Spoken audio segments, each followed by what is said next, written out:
सभी को नमस्कार। मैं लालचंद कहार, सह आचार्य हिंदी विभाग, राजकीय महाविद्यालय कोटा।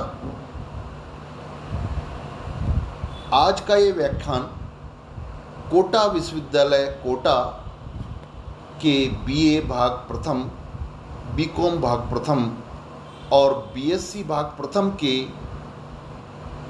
सामान्य हिंदी के पाठ्यक्रम में संकलित कविता 15 अगस्त के बारे में ये व्याख्यान हमारा केंद्रित है।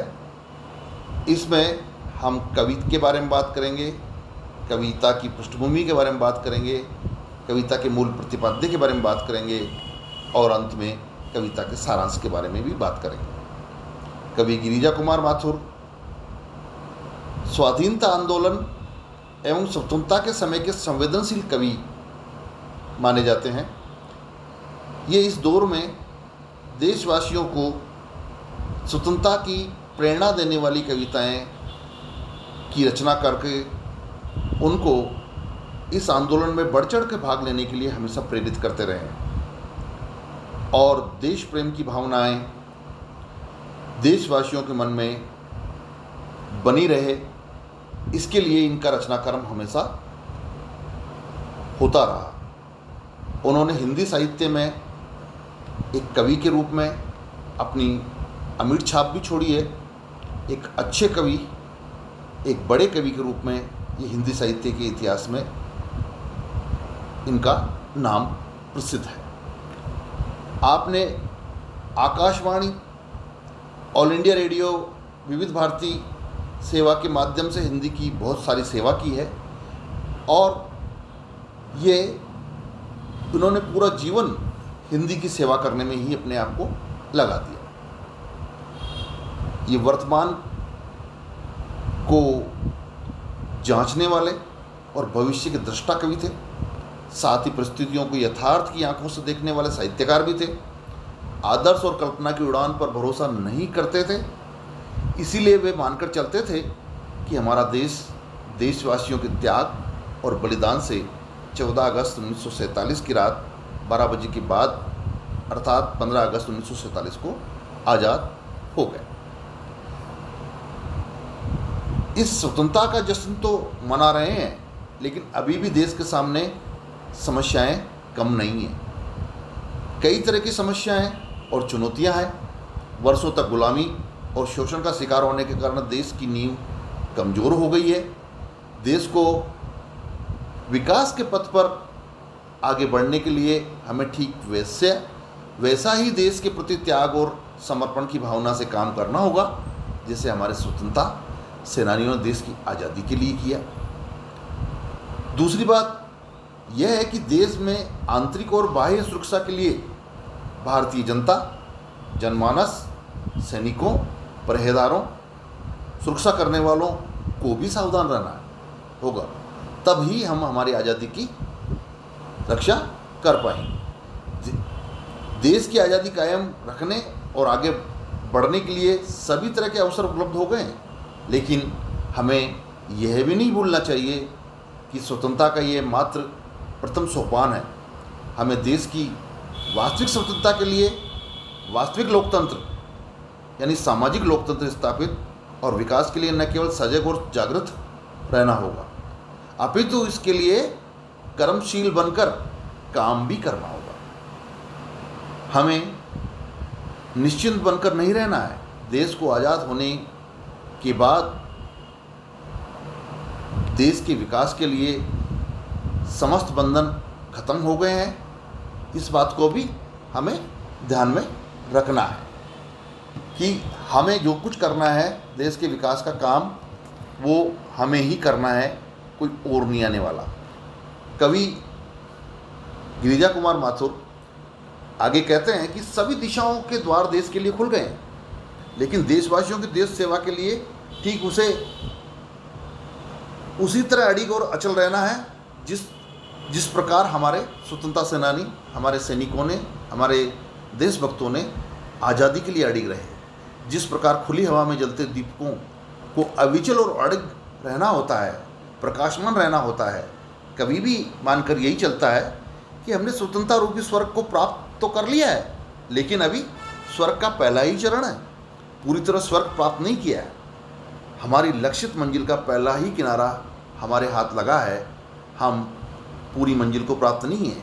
यानी स्वतंत्र तो हो गए हैं, लेकिन हमारा देश अभी भी एक कमज़ोर है, मजबूत नहीं है। और मजबूत कौन बनाएंगे इसको? हम बनाएंगे, देशवासी बनाएंगे इसको मजबूत। हम जो स्वतंत्रता, ये जो स्वतंत्रता हमें प्राप्त हुई है, जन चेतना, जन संघर्ष रूपी समुद्र मंथन से ये स्वतंत्रता रूपी पहला रत्न प्राप्त हुआ है। ये केवल पहली सफलता और पहली मंजिल है। स्वतंत्रता रूपी पहली रत्न हिलोर प्राप्त हुई है। अभी जीवन की वास्तविक स्वतंत्रता और देश का विकास बाकी है।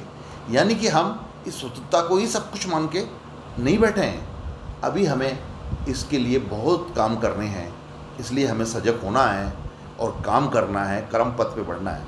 जिन विशिष्ट विषम श्रृंखलाओं में हम जकड़े हुए थे वे टूट चुकी है, समस्त दिशाएं खुल चुकी है। आज जो युगों युगों से बंधनी सदृश्य जीवन रूपी हवाएं ठहरी हुई थी, स्वतंत्र और स्वच्छंद होकर वो बह रही है और खुलकर श्वास ले रही है। हम खुलकर श्वास ले पा रहे हैं। आज पुराने सिंहासन जिसने भारत देश को गुलाम बना रखा था, उसकी समस्त प्रतिमाएं टूट चुकी है। निरंकुश राजतंत्र और शोषक साम्राज्यवाद की प्रतिमाएं भी खत्म हो गई है या टूट चुकी है, समाप्त हो गई है। लेकिन कई तरह की सीमाएं अभी हमारे सामने प्रश्न चिन्ह बनकर खड़ी हुई है। कवि हमें उन्हीं सीमाओं के बारे में इस कविता में बताना चाहते हैं कि हम उन सीमाओं को तोड़ें, उन सीमाओं को हम पीछे छोड़ें और आगे बढ़ें। इसलिए हे पहरेदारों, हे देशवासियों, तुम नए युग की पतवार को सावधानी पूर्वक संभालते हुए समुद्र की भांति महान और अविचल बने रहना। चाहे कितना ही तूफान आए, पर देश के पहरेदार तुम हमेशा ही चंद्रमा की तरह दीप्त और सावधान बने रहना। कवि कविता में कहता भी है कि जनगंगा अर्थात विशाल जन समूह में नव स्वतंत्रता का भारी उत्साह और जोश है, लेकिन भले ही समुद्र में कितना ही तूफान आए, लेकिन लहर हमेशा चलती रहती, लहर की हलचल हमेशा बनी रहती है। ठीक उसी तरह देश के पहरेदारों, तुम सदैव ही सावधान रहना, सजग और जागृत रहना। ये कवि ने पहरेदारों के लिए इस कविता में कहा है।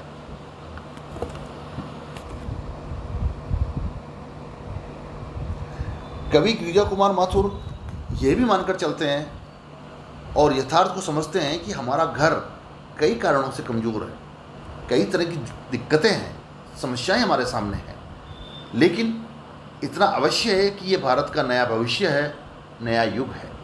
जब हम 1947 में जब एक कमज़ोर राष्ट्र के रूप में स्वतंत्र हुए, तब कवि की ये पंक्तियाँ सटीक थी, सही थी कि हमारा घर कई कारणों से कमज़ोर है, कई तरह की समस्याएं हमारे सामने हैं, लेकिन इतना अवश्य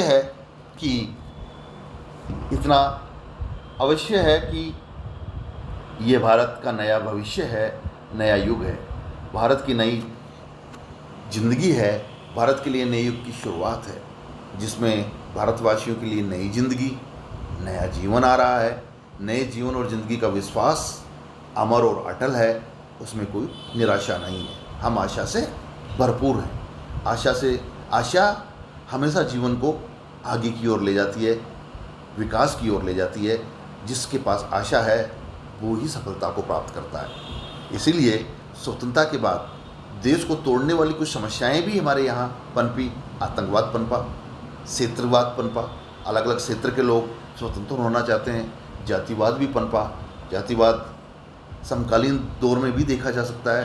सामाजिक असमानताओं का रोग भी हमारे समाज को लगा, आर्थिक असमानताओं का रोग भी लगा, अमीर गरीब भी दिखे, और सांप्रदायिकता का रोग भी हमारे देश को लगा। लेकिन इन सब के होने के बावजूद भी हमने इन चुनौतियों का सामना किया और इनका डटकर मुकाबला किया, और विकास के पथ पर आगे बढ़ते हुए आज हम 21वीं शताब्दी में आए हैं। तो किसकी बदौलत? इसी 15 अगस्त 1947 को मिली आज़ादी की वजह है। ये देश की सुरक्षा के लिए जो चुनौतियाँ जो भी रही है हमारे, जिनसे सावधान रहना है, जिनको समाप्त करना है। कवि इसी कविता में ये सारी बात कह रहा है कि देश की सुरक्षा के लिए जो भी चुनौतियाँ मिली है उनसे हमेशा सावधान रहना है, उनको समाप्त करना है। और दूसरी बात यह है कि हमने वर्षों से जो शोषण और अत्याचार देखे हैं, सहे हैं, झेले हैं, उसका प्रभाव अभी ख़त्म नहीं हुआ है। हमारे मन मस्तिष्क पर, हमारे दिलों में वो भय है। कवि को लगता है कि शत्रु देश से हट गया है, लेकिन उसने देश का जिस तरह से शोषण किया है, देश को बर्बाद किया है, उससे उबरना थोड़ा अभी कठिन है। हमने जो दुख पराधीनता के दौरान भोगे हैं, उनका प्रभाव हमारे ऊपर अभी भी बना हुआ है। भले ही स्वतंत्रता प्राप्त होने से देशवासियों में अपार उत्साह है, लेकिन भविष्य में हमें सावधान रहने की भी आवश्यकता है।